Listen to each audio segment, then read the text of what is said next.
Excited ako makita si Amara kaya ayan pinamili ko kung ano yung pupuwede sa kanya. Inalam ko kung ano yung pupuwede rin na pagkain sa kanya. Eto yung time na first time kong makita si Amara. And nakikita ko sa lahat ng mga videos niya, napaka-jolly ng personality nitong batang 'to. So minit ko sila malapit lang sa hospital kung saan siya nagpapa-check-up at nagpapa-chemo. So eto na yung first time naming magkita ni Amara. Ang ganda ng aura niya kahit na galing siya sa hospital, kitang-kita sa face niya na parang wala siyang iniindang sakit. Eto siya yung 4 years old na merong acute lymphoblastic leukemia. So, napakamurang edad pa lang niya para maranasan niya 'to. Nagpapa-check-up siya sa hospital, nagpapa-lab test, pero, ayan, ang ganda ng aura pa rin ng face niya at dinalhan ko siya ng, pupuwede sa kanya kasi inalam ko muna bago ako bumili ng mga kailangan niya. So ayan, sobrang saya niya, Saan iba ka yung galing pag-appreciate ngayon? niya. Have you been daw? Have you been?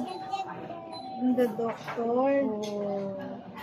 So, kamusta ka naman? Meron ba How are siyang you? Tagalog or English lang talaga? Mas English na pakinggan niya. Wow. How are you?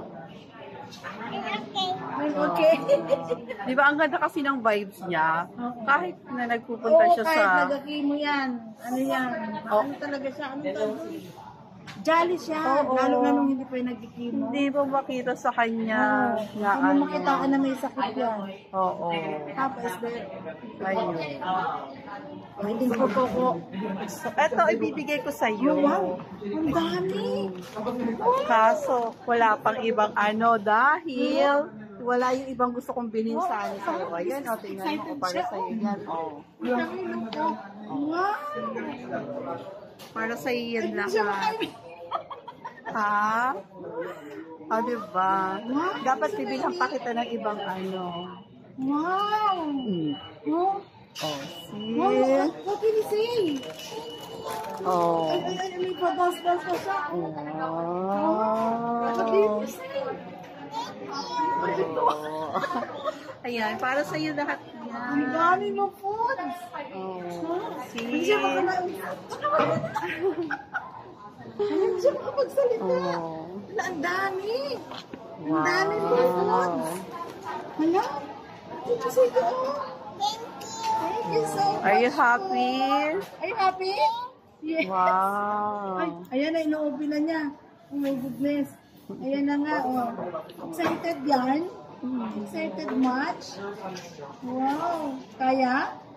Ay, anong galing? Sayang nga kasi wala ako makita nung ibang kailangan niya.